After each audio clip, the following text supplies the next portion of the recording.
Day 25 నా back testing స్ట్రాటజీలో ఈరోజు ఒక టార్గెట్ ఒక స్టాప్ లాస్ అయితే హిట్ అయింది. అది ఎలానో చెప్తాను. Hi friends, good morning. ఈరోజు ఎర్లీ మార్నింగ్ జిమ్కి అయితే స్టార్ట్ అయిపోయినా అండ్ ఈరోజు జిమ్లో బ్యాక్ వర్కౌట్ అయితే స్టార్ట్ చేసిన. ల్యాక్ పుల్ డౌన్ స్లోగా అండ్ కాన్సన్ట్రేషన్తో వర్కౌట్ కంప్లీట్ చేసుకొని ఇంటికి వెళ్ళి మీల్ కంప్లీట్ చేసుకొని ట్రేడింగ్ అయితే స్టార్ట్ చేసిన. ఈ రోజు మార్కెట్ ఈరోజు 200 points Nifty 50 gap up open అయితే అయ్యింది. సో మార్కెట్ మళ్ళీ ఇంకేదన్నా డౌన్ ఛాన్సెస్ వస్తున్నాయంటే కూడా లేదు, అప్ సైడే వెళ్తుంది. సో నేను చాలాసేపు చూసిన తర్వాత మార్కెట్ ఇక్కడ ఒక సింగిల్ క్యాండిల్లోనే డౌన్ సైడ్కి అయితే వచ్చేసింది.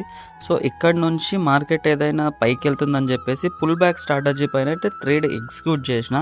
అండ్ నెక్స్ట్ క్యాండిల్లోనే నా స్టాప్ లాస్ అయితే హిట్ అయిపోయింది. ఆల్మోస్ట్ 150 రూపీస్ అయితే హిట్ అయింది. సో నెక్స్ట్ మినిటే మార్కెట్ మళ్ళీ నేను ఫ్రెష్ ఎంట్రీ కోసం వెయిట్ చేస్తున్నప్పుడు మార్కెట్స్ ఇక్కడ సైడ్ వేస్కి అయితే అనిపించింది.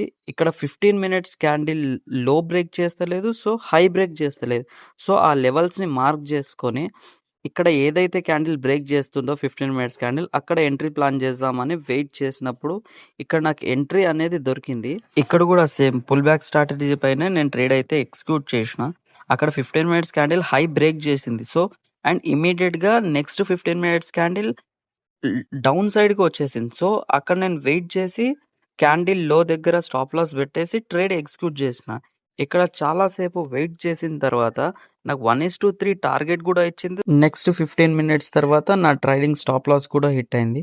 ఇక్కడ ఆల్మోస్ట్ 130 రూపీస్ అయితే టార్గెట్ హిట్ అయింది. అండ్ నేను అనుకుంటే ఈ ప్రీవియస్ టైంలోనే 1:3 టార్గెట్ ఇచ్చినప్పుడు ఆల్మోస్ట్ 1000 రూపీస్ ప్రాఫిట్ అయితే నేను అప్పుడు టార్గెట్ బుక్ చేసుకోవచ్చు. కానీ నా టార్గెట్ అనేది హైలో ఉంది.